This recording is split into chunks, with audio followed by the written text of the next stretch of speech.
Hello friends, bio world में आप सभी का स्वागत है। फ्रेंड्स, आज की क्लास में हम लोग जो है बायोलॉजी से इम्पोर्टेंट क्वेश्चन करने वाले हैं और उसमें भी जो है सेल चैप्टर और सेल डिवीजन चैप्टर्स के क्वेश्चन होंगे जो कि आपके आने वाले एग्जाम जो सामने आ रहे हैं, जैसे बीएससी नर्सिंग हो गया, उसके बाद झारखंड पैरामेडिकल का भी जो है ना सेम सिलेबस है। एक जैसे आपका बीएससी नर्सिंग का है वही है। बीएससी नर्सिंग में जो है नंबर ऑफ क्वेश्चन ज़्यादा है और झारखंड पैरामेडिकल में नंबर ऑफ क्वेश्चन कम है।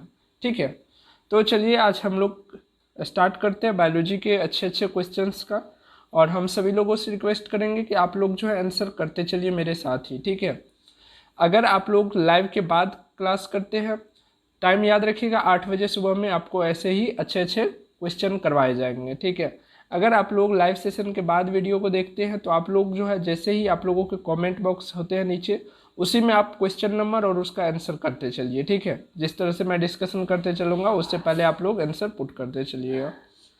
चलिए देखते हैं क्वेश्चंस। ठीक है, पहले क्वेश्चन है आपके, निम्नलिखित में से किसे कोशिका के अंदर का कोशिका माना जाता है?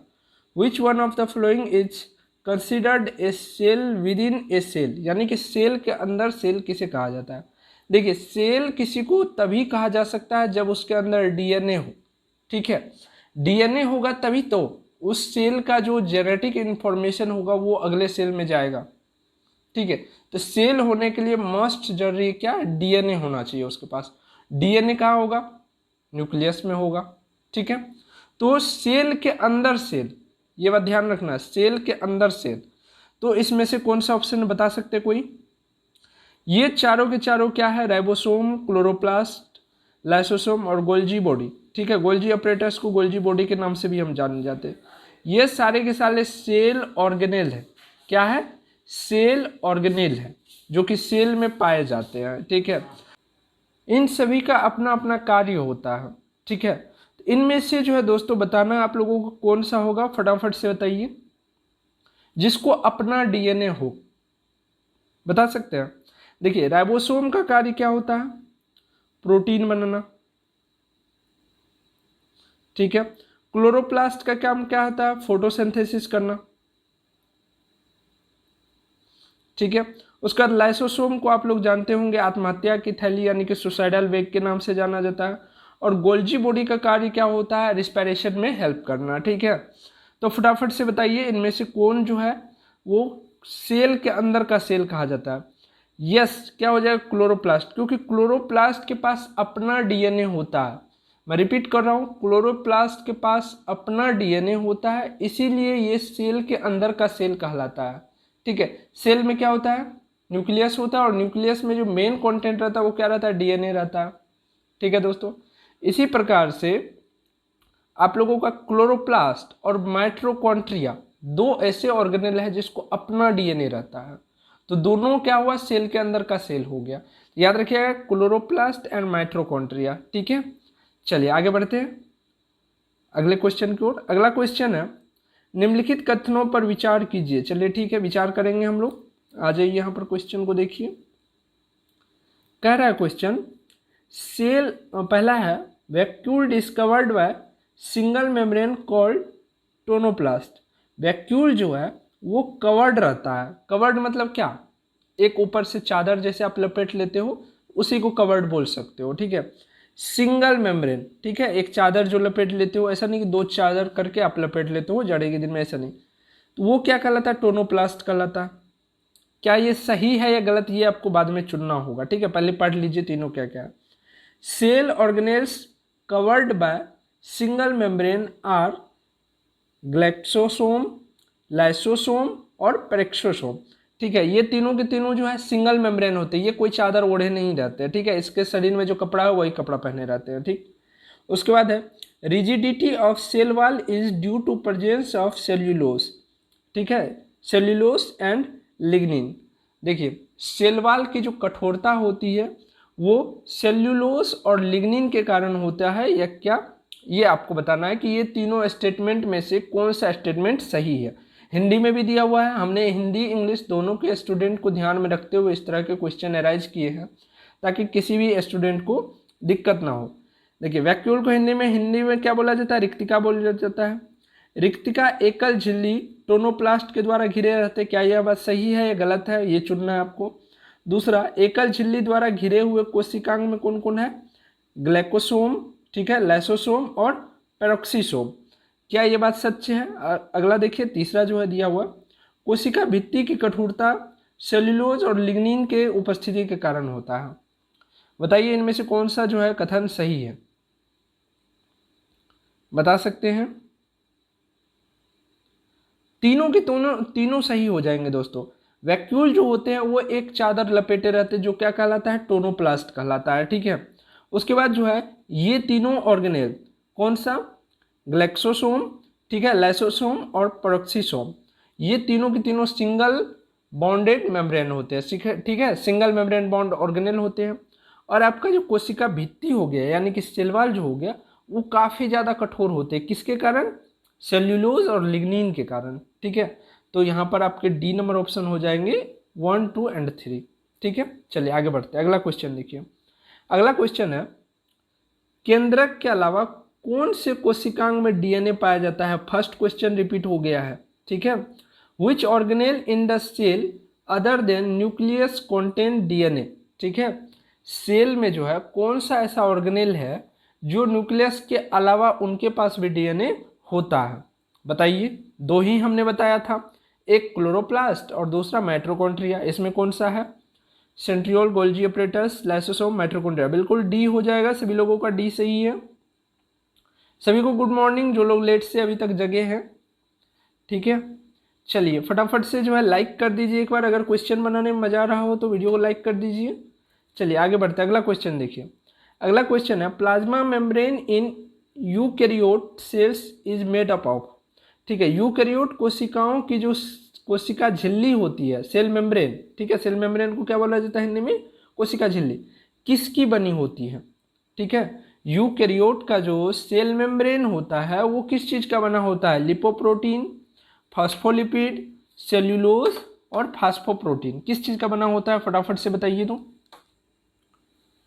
आप लोगों को बताना चाहिए इसका आंसर, बताइए बताइए। लिपोप्रोटीन वाले गलत है, ए नंबर वाले गलत है, क्या हो जाएगा, फास्फोलिपिड हो जाएगा, ठीक है, फास्फोलिपिड।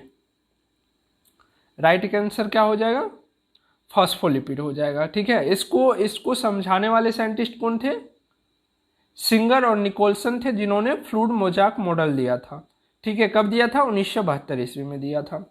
चलिए आगे बढ़ते हैं दोस्तों। एक इन्फॉर्मेशन आप लोगों को दे दूं कि बीसीसी और बीएससी नर्सिंग दोनों एक ही होता है, ठीक है। बीसीसी के द्वारा जो है बीएससी नर्सिंग कंडक्ट की एग्ज़ाम को कंडक्ट करवाई जाती है। तो इनका जो है हम जो है क्रैश कोर्स लाने वाले थे, जो कि हम बता भी दिए थे कि 200 रुपया फ़ी है उनका, लेकिन जस्ट जो है एग्ज़ाम का डेट दे दिया गया है, तो अब इतना दिनों में क्रैश कोर्स नहीं हो पाएगा। इसीलिए जो है सिर्फ नाम का हम नहीं काम करना चाहते, हम काम करना चाहते हैं जिससे कि नाम भी हो और बच्चे का भी काम हो, ठीक है। तो इसीलिए हम क्रैश कोर्स को बंद कर दिए। फिर भी आप लोगों को हेल्प के लिए हम हमेशा तैयार रहते हैं। हम अब अच्छे अच्छे क्वेश्चन ही आप लोगों को प्रैक्टिस करवा देना चाहते हैं, क्योंकि 10 दिन में जो है कम से कम आपको 2 से 3 चैप्टर किसी भी एक सब्जेक्ट का हो पाएगा। तो ये तो बहुत गलत बात होगी ना कि केवल 2 चैप्टर, इससे अच्छा है कि सारे के सारे चैप्टर के लगभग चैप्टर के जो है क्वेश्चन कर ले, ठीक है।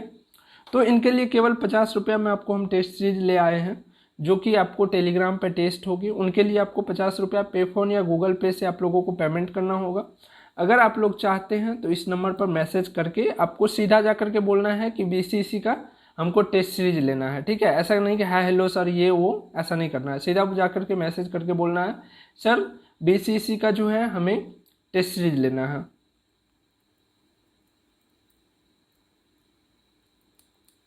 ये हो गया। और साथ ही दोस्तों झारखंड के जितने भी स्टूडेंट देख रहे हैं, झारखंड पैरामेडिकल के जो भी स्टूडेंट हैं, उनको बता दूं कि आपका क्रैश कोर्स स्टार्ट हो चुका है, ठीक है। जल्द ही स्टार्ट होने वाली है, समझिए। आप लोगों का जितने भी स्टूडेंट क्रैश कोर्स में जुड़ चुके हैं उनको जो है मैं अभी टेस्ट ले रहा हूँ, बीसीसी वाला जो टेस्ट ले रहा हूँ उनको भी उसी क्वेश्चन से टेस्ट ले रहा हूँ। तो आप लोग चाहे तो ज्वाइन कर सकते हैं केवल 350 रुपये में। इसमें आपको फिजिक्स, केमिस्ट्री और बायोलॉजी तीनों की थ्योरी भी पढ़ाई जाएगी, साथ में टेस्ट भी होगा आपका, ठीक है। 350 में ही आपका टेस्ट भी है।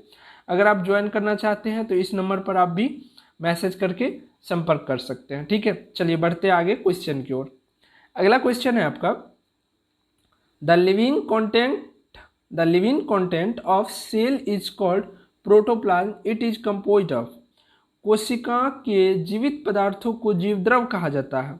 ठीक है, जो किसका बना होता है, यानी कि प्रोटोप्लाज्म जो है किन किन चीज़ों को सम्मिलित रूप से आप प्रोटोप्लाज्म कह सकते हैं, या प्रोटोप्लाज्म किन चीज़ों का बना होता है। तो हम प्रोटोप्लाज्म के बारे में कई बार आप लोगों को बता चुके हैं कि सेल मेम्ब्रेन के अंदर, ठीक है, सबसे पहले प्लांट सेल हो तो सेल क्या हो जाएगा, सेल वाल हो जाएगा। ठीक है, लेकिन सेल मेम्ब्रेन ध्यान रखना है, क्योंकि सेल मेम्ब्रेन सब में होता है। सेल मेम्ब्रेन के अंदर जो भी चीज़ है सबको अगर सम्मिलित रूप से कहिएगा तो क्या हो जाएगा, वो प्रोटोप्लाज्म हो जाएगा। सम्मिलित रूप से कहने का मतलब क्या हुआ कि इसके अंदर जो साइटोप्लाज्म होगा वो, उसके अंदर जो न्यूक्लियस होगा वो, और न्यूक्लियस के अंदर जो न्यूक्लिक एसिड होगा वो। ठीक है, तो तीनों चीज को सम्मिलित रूप से हम लोग क्या बोलेंगे, प्रोटोप्लाज्म बोलेंगे। ठीक है, और यहाँ पर ये भी क्वेश्चन आप लोगों से पूछा जा सकता है कि who is the physical basis of life. ठीक है, जीवन का मूलभूत आधार क्या है, तो क्या हो जाएगा, प्रोटोप्लाज्म हो जाएगा। ठीक है दोस्तों, यहाँ पर पूछा गया है कोशिका के जीवित पदार्थों को जीवद्रव कहा जाता है जो किसका बना होता है। तो जीवद्रव किसका बना होता है, अभी हमने बताया आपको, साइटोप्लाज्म, न्यूक्लियस, और विथ न्यूक्लियस क्या हो जाएगा, न्यूक्लिक एसिड हो जाएगा। तो इसमें क्या क्या है, साइटोप्लाज्म एंड न्यूक्लियोप्लाज्म। अच्छा, और ऑप्शन देख लेते हैं, cytoplasm, nucleoplasm and other cell organelle. Very good, क्योंकि साइटोप्लाज्म में आपको जो है सेल ऑर्गेनेल भी होते हैं। ठीक है, तो राइट आंसर क्या हो जाएगा आपका दोस्तों, डी हो जाएगा। ठीक है, थोड़ा सा ध्यान से विचार करके अच्छे से क्वेश्चन को टिक मारिएगा एग्जाम में, ऐसे नहीं कि थोड़ा सा पढ़े, हाँ साइटोप्लाज्म है, न्यूक्लियोप्लाज्म है, टिक मार दो। नहीं, चारों ऑप्शन आपको पढ़ना है, और ऑप्शन को पढ़ के ऐसा नहीं कि आपको अमर सीट रखना, नहीं, पहले आपको बिंदा मार के रख लेनी है। और भरना तब है जब आप सारे क्वेश्चन फर्स्ट बार में जब आप पूरा क्वेश्चन बना लो, फिर मन को शांत करते हुए दोबारा रिपीट कीजिए, फिर क्वेश्चन बनाइए। उसके बाद अगर लगे कि अब क्वेश्चन हमसे नहीं बनने वाला, तब आप रंगने बैठ जाइए। जब आपका टाइम जो है, एग्जाम जब घंटी लगने वाली होगी उससे 15 मिनट पहले आप रंगने बैठ जाओ। ठीक है, और रंगते समय भी एक बार जो है चारों ऑप्शन को फिर से गौर से देख लेना है, तभी रंगना। नहीं तो हो सकता है कि जल्दीबाजी में आप जो है गलत चीज़ को यहाँ पर टिक करके आ गए हो और उसी को रंग दिए। नहीं, जब आप रंगने लगो तो एक बार चारों ऑप्शन को जरूर ध्यान दीजिए, नज़र तो कम से कम जरूर फिराइएगा। ठीक है, चलिए आगे बढ़ते हैं, अगला क्वेश्चन देखते हैं। अगला क्वेश्चन है, जंतु कोशिका के बारे में निम्नलिखित कथनों पर विचार कीजिए, which statement above the correct. ठीक है, जंतु कोशिका के बारे में कौन सा सही है, ये आप लोगों से पूछा गया है। पहला है, संचित भोजन ग्लाइकोजेन है, बिल्कुल राइट। ग्लूकोज का जो स्टोरेज वाला फॉर्म होता है वो क्या कहलाता है, ग्लाइकोजेन कहलाता है। ठीक, संचित भोजन यानी कि जमा हुआ भोजन, जमा जो रखते हैं आप लोग, नहीं गेहूँ घर में देखते होंगे कि गेहूँ या आटा जो है एक डब्बा में जमा करके पहले रख लिया जाता है, फिर खाना के लिए थोड़ा थोड़ा निकाला जाता है। उसके बाद जो है तार केंद्र और सेंट्रोसोम की उपस्थिति। अच्छा, ये बोला जंतु कोशिका, याद रखिए यहाँ पर जंतु कोशिका बोला गया है, जंतु कोशिका मतलब एनिमल सेल, ठीक ना। यहाँ पर बोला गया है तार केंद्र और सेंट्रोसोम की उपस्थिति होती है। तार केंद्र को इंग्लिश में क्या बोलते हैं, सेंट्रियोल बोलते हैं। ठीक है, और सेंट्रोसोम का तो सेंट्रोसोम ही होता ही है, सेंट्रियोल एंड सेंट्रोसोम प्रेजेंट। तीसरा है साइटोकिनेसिस के दौरान फ्रेगमोप्लास्ट का बनना। साइटोकिनेसिस के दौरान फ्रेगमोप्लास्ट का बनना। साइटोकिनेसिस क्या होता है, जब साइटोप्लाज्म का डिवीजन होता है। ठीक है, साइटोप्लाज्म जब दो भागों में बट रहा होता है, नया सेल बनने के लिए जब साइटोप्लाज्म का विभाजन हो रहा होता है तो उसको हम लोग बोलते हैं साइटोकिनेसिस।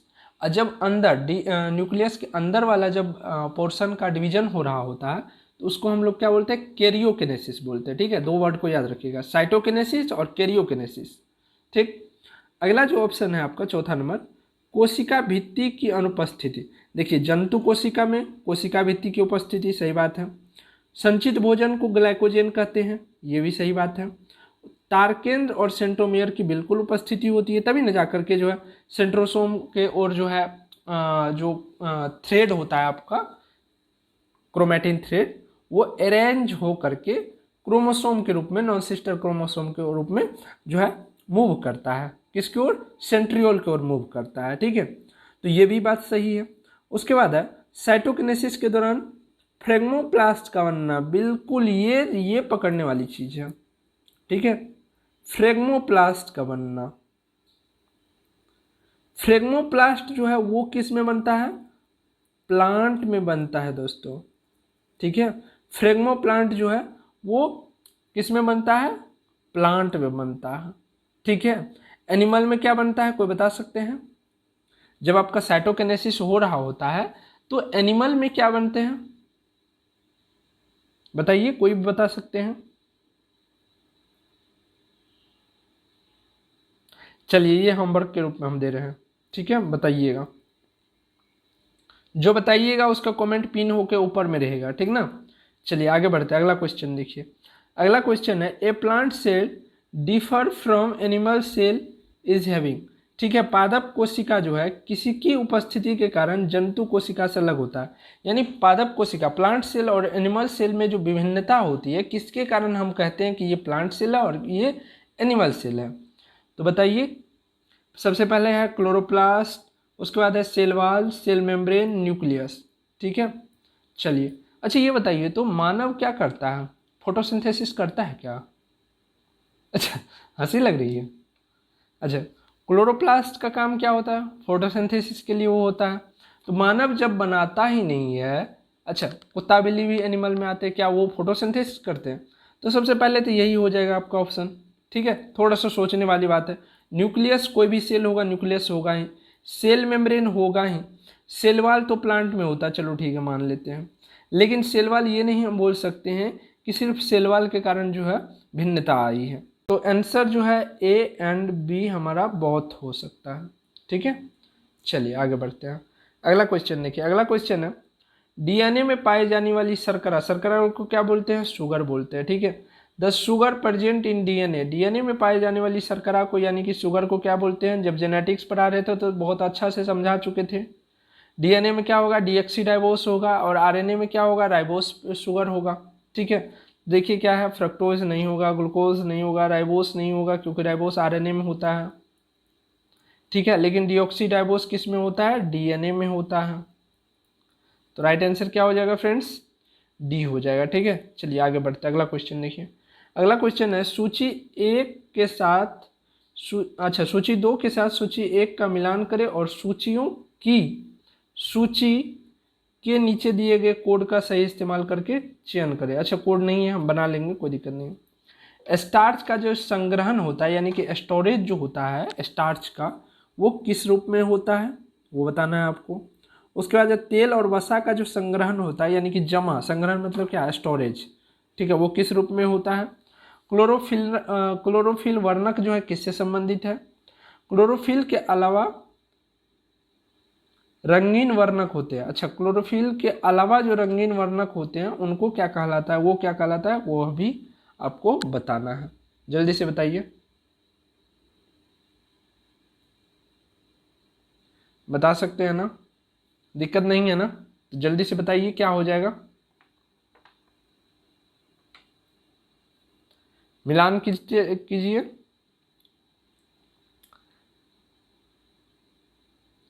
देखिए एमाइलोप्लास्ट में जो होता है स्टार्च का संग्रहण होता है, ठीक है।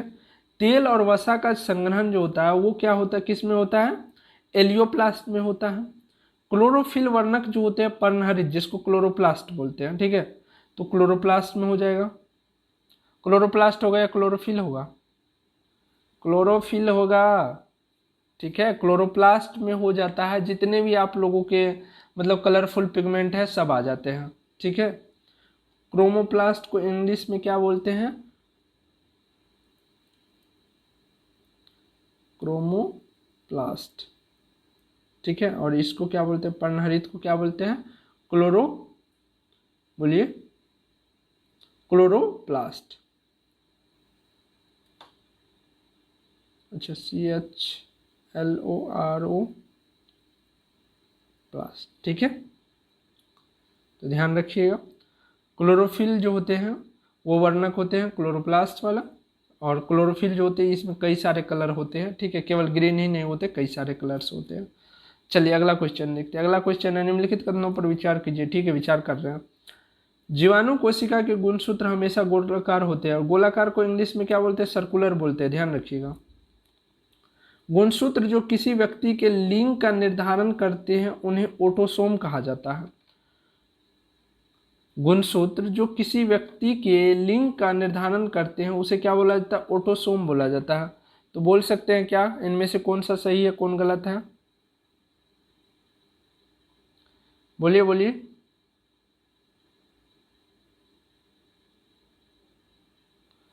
फटाफट से बोलिए।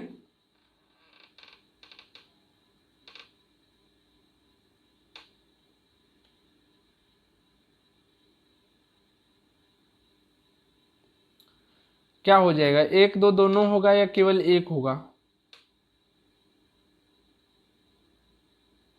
देखिए केवल क्या हो जाएगा? केवल एक, कौन सा कथन सही है? तो केवल क्या हो जाएगा? ए हो जाएगा। ठीक है, क्या हो जाएगा? ए हो जाएगा, ओनली वन। क्यों? क्योंकि ये तो बात सही है कि ठीक है, प्रोकैरियोट सेल और बैक्टीरियल सेल जो होते हैं उनके क्या होते हैं? सर्कुलर क्रोमोसोम होते हैं। ठीक है, बाकी आपका जो होता है इधर, अच्छा तब तो ये भी नहीं होगा, क्योंकि आपका जो है प्रोकैरियोट सेल और बैक्टीरियल सेल में ही केवल क्या होते हैं? सर्कुलर डीएनए होता है। तो क्या हो जाएगा आपका? नन ऑफ दीज हो जाएगा। क्यों? क्योंकि आपको पता है कि 22 जो क्रोमोसोम होते हैं, 22 तो एक्स एक्स मेल फीमेल दोनों में होते हैं, उसको क्या बोलते हैं हम लोग? ऑटोसेमी बोलते हैं, ऑटोसोमी। ठीक है, और 23वां जो क्रोमोसोम होता है वो मेल में हो जाता है एक्स वाई और फीमेल में हो जाता है एक्स एक्स, जिसे क्या बोला जाता है? Sex chromosome. Sex chromosome. ठीक है, और रही बात आपकी पहली वाली, जीवाणु की कोशिका के गुणसूत्र हमेशा गोलाकार होते हैं। हाँ, जीवाणु की कोशिका बोल रहा है ना, तो ये तो सही हो जाएगा। ठीक है, तो ओनली वन हो जाएगा, नन ऑफ दीज नहीं होगा दोस्तों। ठीक है, क्योंकि जीवाणु का कोशिका बोल रहा है तो जीवाणु का कोशिका किस में आ जाएगा? प्रोकैरियोट सेल में आ जाएगा। प्रोकैरियोट सेल और बैक्टीरियल सेल जो होते हैं उसके क्रोमोसोम क्या होते हैं? सर्कुलर होते हैं। ठीक है, चलिए आगे बढ़ते हैं। अगला क्वेश्चन है, निम्नलिखित कथनों में से कौन सा सही है? पहला है, प्रोकैरियोट कोशिकाओं के पास केंद्रक होते हैं। अच्छा, प्रोकैरियोट वाला कौन सा हो गया? अपना लोग जिसमें है वो लोग, वो क्या कहलाता है? यूकैरियोट कहलाता है। ठीक है, और जो बैक्टीरियल हो गए, उसके बाद वायरस वगैरह हो गए, ये किस में आ जाएगा? प्रोकैरियोट में आ जाएगा। हम लोग यूकैरियोट में आते हैं। ठीक, उसके बाद अगला है, कोशिका झिल्ली पादप और जंतु दोनों में उपस्थित होता है। कोशिका झिल्ली जो होते हैं वो पादप और जंतु दोनों में उपस्थित होते हैं या नहीं? ठीक, उसके बाद जो है अगला बोला गया है, कौन सा सही है? सही वाला चुनने के लिए बोला जा रहा है। ठीक है, सही वाला चुनना है। तो ये बी नंबर तो हमको सही लग रहा है, क्योंकि कोशिका झिल्ली पादप और सेलवाल न केवल प्लांट में होते हैं, एनिमल में नहीं होते हैं, लेकिन सेल मेम्ब्रेन जो है वो तो प्लांट और एनिमल दोनों में होते हैं। ठीक है, बी नंबर देख लेते हैं। यहाँ पर बोला गया है प्रोकैरियोट कोशिकाओं के पास केंद्रक होते हैं। उसके पास केंद्रक होते कहाँ हैं? न्यूक्लियस इन्वेलप जो है वो नहीं ना होते हैं, इसी कारण से उसका जो क्रोमेटिन थ्रेड रहते हैं तो वैसे ही साइटोप्लाज्म में हिलते रहते हैं। तो ये वाला ऑप्शन तो पहले ही गलत है। उसके बाद तीसरा ऑप्शन देखते हैं, माइटोकॉन्ड्रिया और क्रोमोप्लास्ट यूकैरियोटिक कोशिका में नहीं पाया जाता है। जी गधा हो जी। माइटोकॉन्ड्रिया और क्लोरोप्लास्ट जो है, क्रोमोप्लास्ट, वो तो जो है यूकैरियोट सेल में ही पाया जाता है। उसके बाद है राइबोसोम यूकैरियोट कोशिका में ही उपस्थित होता है। नहीं, राइबोसोम दोनों में होता है। ठीक है, तो ये भी गलत हो जाएगा। तो राइट वाला क्या हो जाएगा आपका? ओनली बी हो जाएगा, कि कोशिका झिल्ली जो है यानी कि सेल मेम्ब्रेन वो प्लांट सेल में भी होते हैं और एनिमल सेल में भी होते हैं। ठीक है, चलिए ज़्यादा बोर नहीं हो रहे हैं क्लास से। हम कमेंट नहीं पढ़ रहे इसलिए कि क्वेश्चन करवाने के दौरान अगर हम कमेंट पढ़ने लगेंगे आप लोगों का, ठीक है, तो टाइम ज़्यादा लग जाएगी। इससे अच्छा है कि पहले हम जो है 20-25 क्वेश्चन कर लेते हैं, फिर अच्छे से बात करेंगे। ठीक ना, चलिए क्वेश्चन करते हैं हम। निम्नलिखित कोशिकाओं पर विचार करें। ठीक है, चलिए, mitochondria, chloroplast, endoplasmic reticulum, which ऊपर दिए गए विवरण में से कौन सा अर्ध स्वायत्त जीव है? अर्ध स्वायत्त जीव का मतलब क्या होता है? Semi autonomous. जल्दी से कोई बताइए तो सेमी ऑटोनोमस मतलब क्या होता है?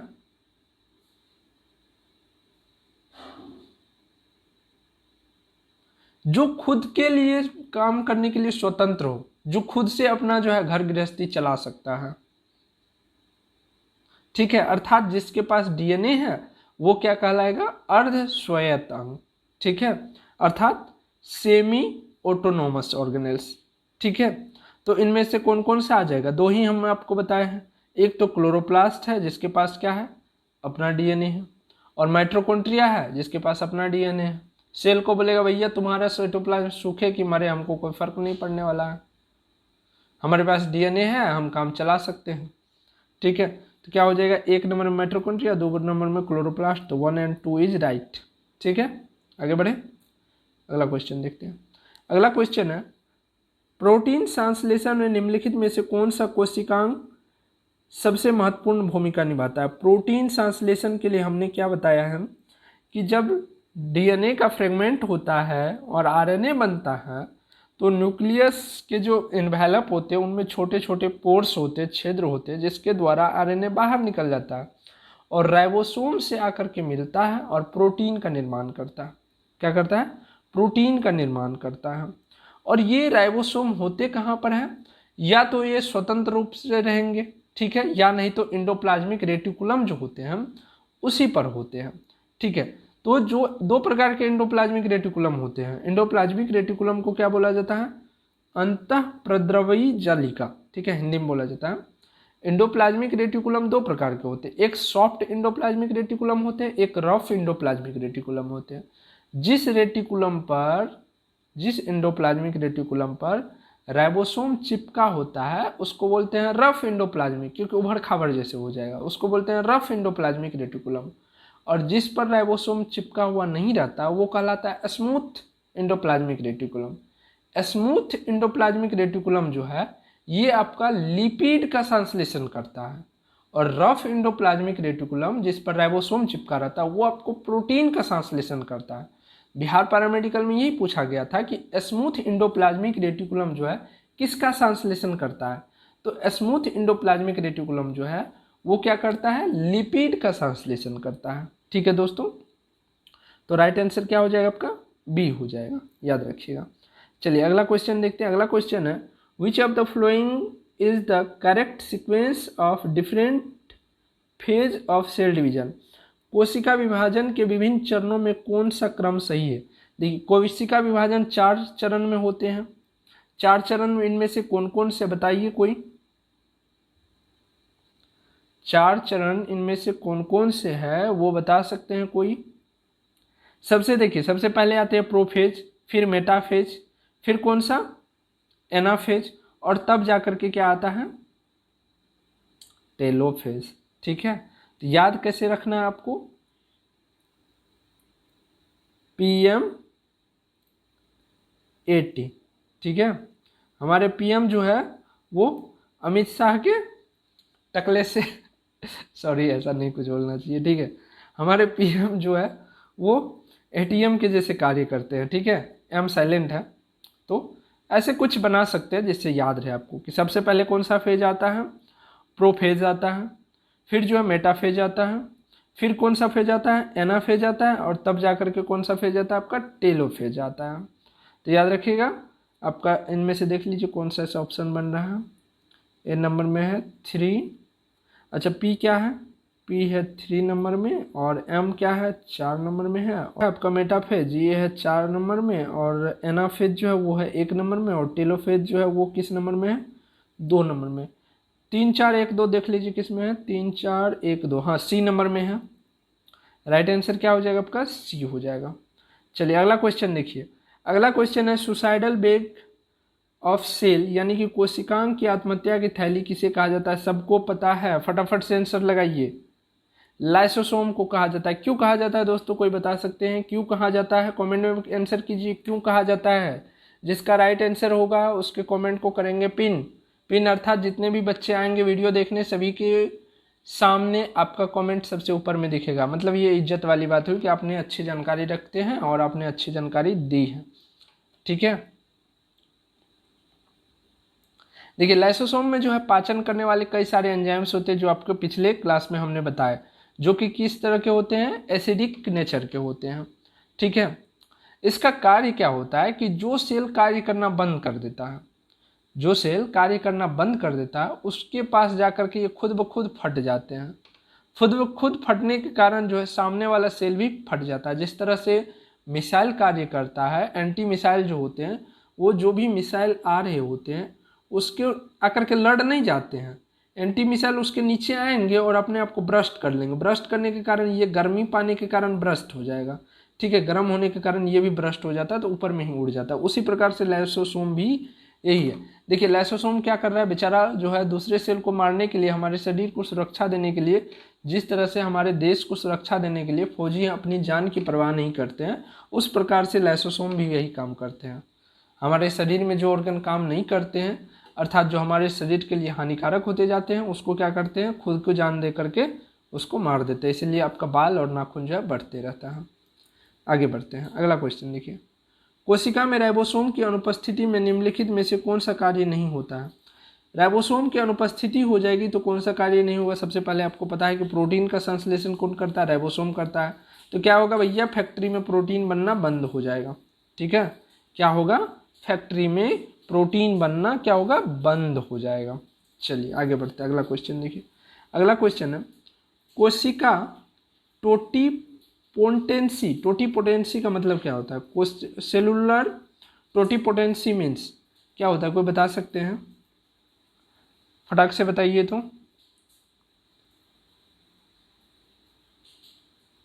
फटाक से कोई बताइए। देखिए जब एक कोशिका से पूरे जीव के निर्माण की प्रक्रिया जब होती है तो उसे हम लोग क्या बोलते हैं, कोशिका टोटिपोटेंसी कहते हैं, ठीक है। पादप की एक कोशिका जो है पूरा पौधा का रूप ले लेती है, किस कारण से, इसी टोटिपोटेंसी गुण रहने के कारण से, ठीक है। तो क्या है, नई कोशिका का संश्लेषण, नई प्रजातियों का गठन, नए पौधे का गठन, पादप कोशिका की क्षमता से पूरे पादप का निर्माण की क्षमता, एक पादप कोशिका की क्षमता से पूरे पादप कोशिका के निर्माण की क्षमता। तो क्या हो जाएगा, राइट आंसर क्या हो जाएगा, यही हो जाएगा, ठीक है। कोशिकीय टोटिपोटेंसी का मतलब यही होता है। चलिए, एक सेल से कई सारे सेल्स या सेल ऑर्गेनेल बनने की क्षमता। अगला क्वेश्चन है सभी जीवों में कौन सी रासायनिक विशेषता सामान्य नहीं होती है। अच्छा, ऐसी कौन सी रासायनिक विशेषता है जो सभी जीवों में समान नहीं होती है, ऐसा कौन सा है, बता सकते कोई। शरीर में मौजूद प्रोटीन का प्रकार, ठीक है, एमिनो अम्ल के, ट्रिपल कोड के, उसके बाद ऊर्जा उच्च फॉस्फेट बंध में संग्रहित होने। इंग्लिश वाला ऑप्शन देख करके आप अपना आंसर बताइए। राइबोसोम प्रोटीन संश्लेषण का स्थान, इनमें से कौन सा सही है भैया बताओ।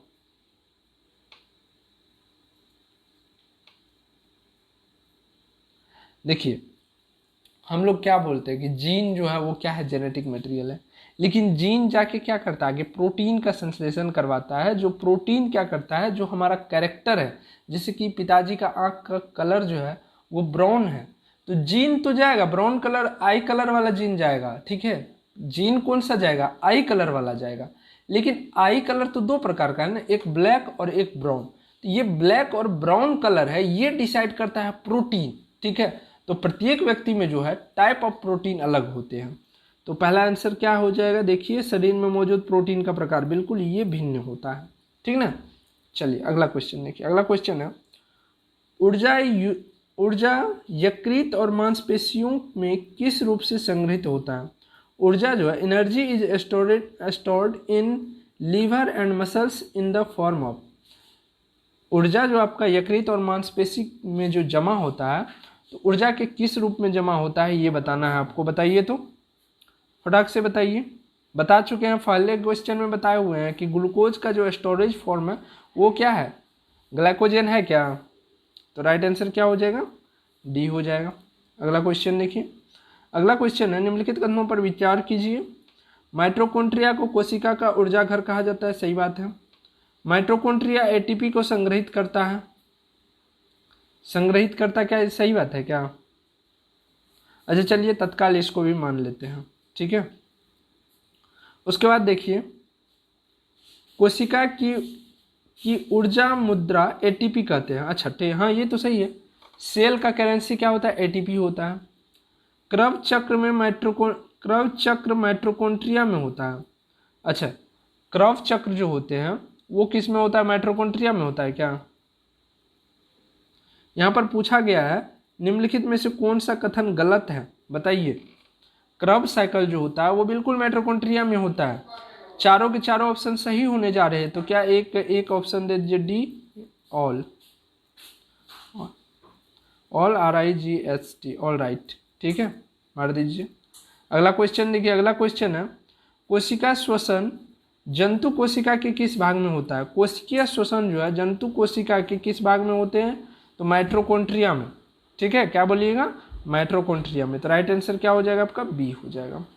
चलिए अगला क्वेश्चन देखिए, अगला क्वेश्चन है निम्नलिखित में से कौन सा झिल्ली युक्त कोशिकांग सबसे छोटा है? निम्नलिखित में से कौन सा झिल्ली युक्त कोशिका जो है, झिल्ली युक्त मतलब जिस ऑर्गेनेल के बाहर में एक जो है लेयर चढ़ा हुआ हो, चादर चढ़ा हुआ हो, ऐसा कौन सा है, बता सकते हैं कोई?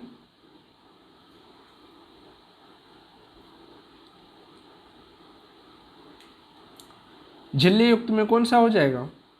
ये होमवर्क के रूप में आपको दे रहे हैं, ठीक है, बताइएगा। इसका आंसर हम पिन कर देंगे, जो लोग को नहीं आता है तो वो लोग पूछ लीजिएगा, हम पिन कर देंगे। चलिए अब आखिरी क्वेश्चन है आप लोगों का, fluid mosaic model proposed by Singer and Nicolson is mainly concern with. Singer के द्वारा जो है, सिंगर और निकोलसन के द्वारा जो फ्लूइड मोज़ाइक मॉडल दिया गया वो किससे संबंधित है, ये आपको बताना है। जल्दी से बताइए तो, किससे? राइबोसोम से, साइटोप्लाज्म से, सेल वॉल से, प्लाज्मा मेम्ब्रेन, किससे संबंधित है, बता सकते हैं कोई? प्लाज्मा मेम्ब्रेन से ना, बताए हुए थे, ठीक है। राइट आंसर क्या हो जाएगा आपका? डी हो जाएगा। अच्छा चलिए एक और क्वेश्चन है, ये देख लीजिए, अंतिम वाला क्वेश्चन है, निम्नलिखित में से कौन सा कोशिकांग प्रकाश संश्लेषण में सहायक होता है? अब तो सीधा पकड़ लेते होंगे। फोटोसिंथेसिस में कौन कार्य करता है? क्लोरोप्लास्ट, माइटोकॉन्ड्रिया, एंडोप्लाज्मिक रेटिकुलम, क्या हो जाएगा? क्लोरोप्लास्ट, ठीक है। यहाँ पर छोटा सा देख लीजिए, ये क्वेश्चन था, सबसे छोटा कौन सा है, ठीक है, सबसे छोटा कौन सा ये आपको ढूंढना है। सबसे बड़ा वाला बता देता है, सबसे बड़ा वाला जो है वो क्या है? अच्छा बड़ा वाला भी बताइएगा, सबसे बड़ा ऑर्गेनेल कौन है? बड़ा ऑर्गेनेल कौन है वो भी बताना है आप लोगों को, और सबसे छोटा वाला भी बताना है कि सबसे छोटा वाला भी कौन होता है। तो फ्रेंड्स ये थे आपके 25 बायोलॉजी के इंपॉर्टेंट क्वेश्चन, जो कि आपके आने वाले विभिन्न प्रकार के जो मेडिकल से संबंधित एग्जाम हैं उनमें पूछे जाने की बहुत ज़्यादा संभावना है, क्योंकि देख रहे हैं कि जो भी क्वेश्चन आप लोगों को लिया गया है मेडिकल में टफ लिया गया है, जैसे कि NDA में पूछा गया है 2009 में ये क्वेश्चन, तो जो सारे क्वेश्चन से बहुत ही इंपॉर्टेंट क्वेश्चन है, तो आप लोग ज़रूर इसको जो है एक बार दोबारा से सॉल्व करने की कोशिश कीजिएगा, ठीक है दोस्तों। मिलते हैं फिर आप लोगों को नेक्स्ट लेक्चर में।